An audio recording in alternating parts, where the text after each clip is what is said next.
Today on John's O-Gauge and HO Trains, we're on the Williamsport and Susquehanna Valley HO Railroad. And I'm going to try to get these beautiful cars running after they've sat idle and non-functional in their boxes for over 25 years. I have these Athearn rail diesel cars in HO, and when I bought them probably in the early 90s, the unpowered unit was $8. The powered unit here was $16. Now on eBay, the unpowered is about $25. The powered can be had for about $45.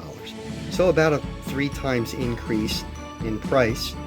And they haven't run, on my layout at least, for about 25 years. So what I'm going to do is try to get them running again. The powered unit, when the contacts have rusted, and so what I'm trying to do is I'm just using a pencil eraser and trying to rub off the corrosion there. And then also, these were rubber band powered in those days, and so the rubber bands that would go around the axles on the trucks, these large rubbery or plastic axles, they've long since broken.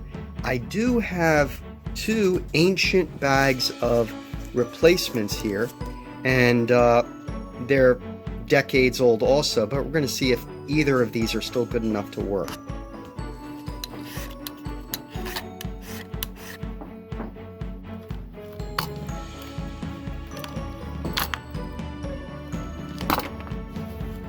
So that's come on.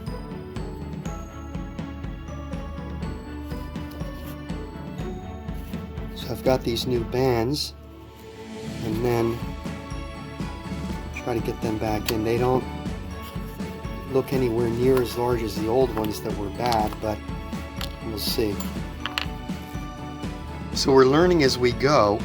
I figured out that it took about 3 or 4 hands to get these pieces all together, and I only have 2 hands. So what I did is I finally got smart, and I'm using a couple of the other rubber bands to hold the 2 sides of the truck together so I can try to screw it together. Unfortunately, once I got it screwed together, then I realized that this little insulator plate here is supposed to go between the 2 halves of the metal to insulate it instead of on the outside. So I've got to unscrew it and start over.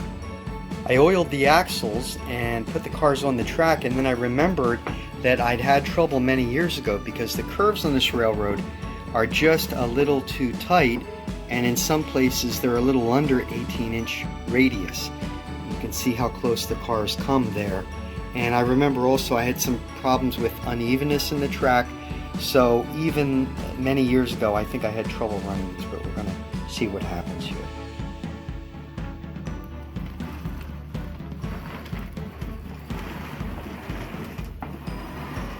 I don't know if they'll even make it around. So.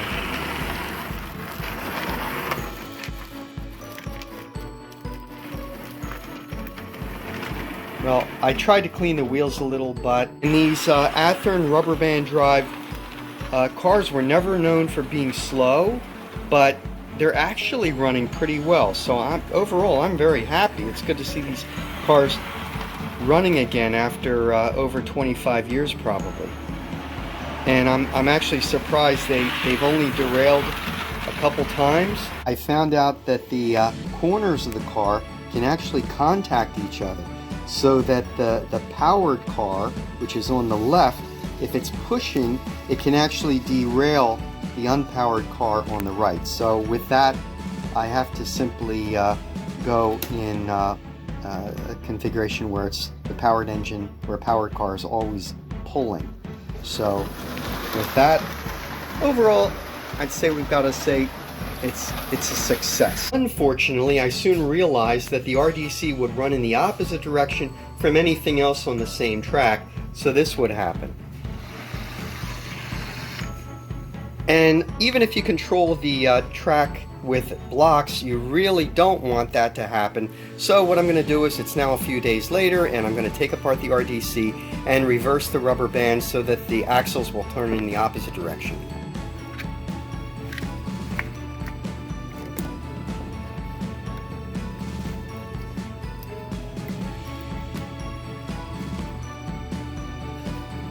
Unfortunately, when I tried to take off this shaft at the universal joint, the shaft came out of the universal joint, so now I've got to try to super glue that in, and hopefully that will adhere.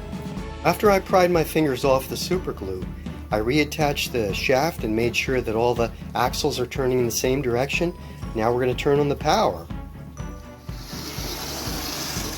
That's what we want.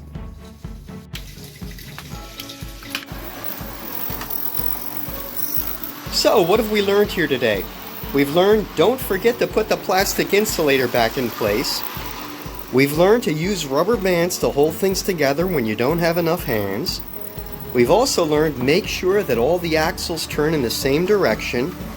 And we've learned to make sure all the axles turn in the right direction. And last, don't get your fingers stuck in the super glue. So, thanks for watching another update on John's O-Gauge and HO trains. See you next time.